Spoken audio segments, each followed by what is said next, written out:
morning, good afternoon, and good evening, colleagues, friends, and especially all the young people in the audience. My name is Lisa Kurbiel. I'm head of the United Nations Joint SDG Fund, and I'm honored to virtually share the stage with all of you, but especially with that amazing SDG champion with you in the room there, and my dear friend, A.Y. Young.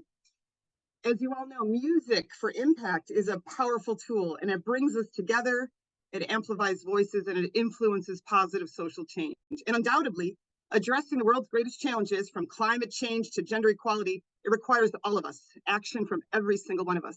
The creative industry, the music industry, has a pivotal role in inspiring action to achieve the SDGs, the Sustainable Development Goals. And that's why we have champions like AY working side by side with the UN to help us advocate for success. AY has a gift, I'm sure many of you know, and he's using his gift to the world, music, and directing it towards positive change and positive awareness.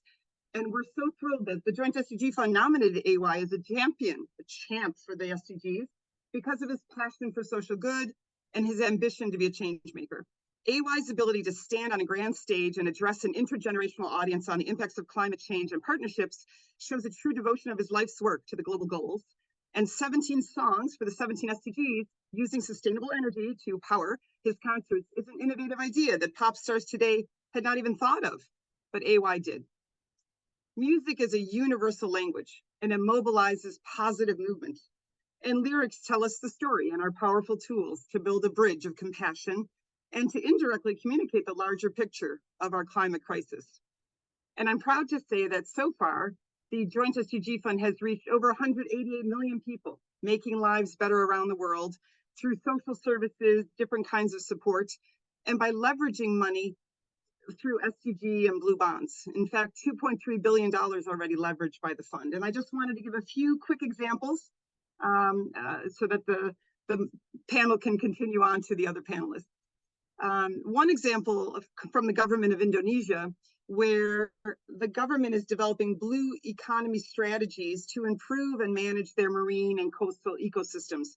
Obviously, also looking at not only how to protect the planet and the coral reefs, but also how to bring economic opportunities to the communities that live there. And one of the groundbreaking issuances recently has been the Sovereign Blue Bond that raised over $150 million, and that goes directly into Indonesia's blue economy, which helps, again, protect its world-famous ecosystems and give people jobs to protect them.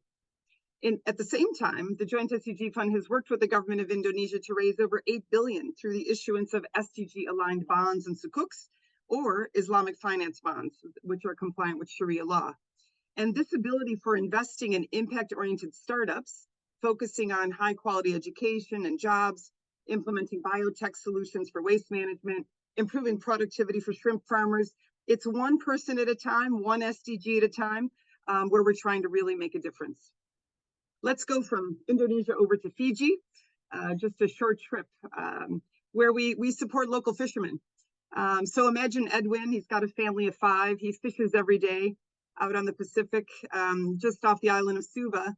How can we, the UN, help promote multi-million-dollar investments into the islands of Fiji to protect their coral reefs from Edwin, the very fisherman who goes out every morning to provide for his family?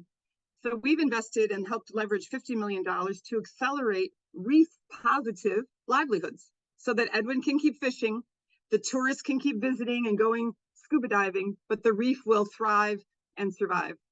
And that includes everything from ecotourism and setting up sanitary landfills, all the different parts and pieces that can really help not only improve food security and income for fishermen like Edwin and their families, but also protect the billion-dollar tourism revenue of visitors to the islands of Fiji every year.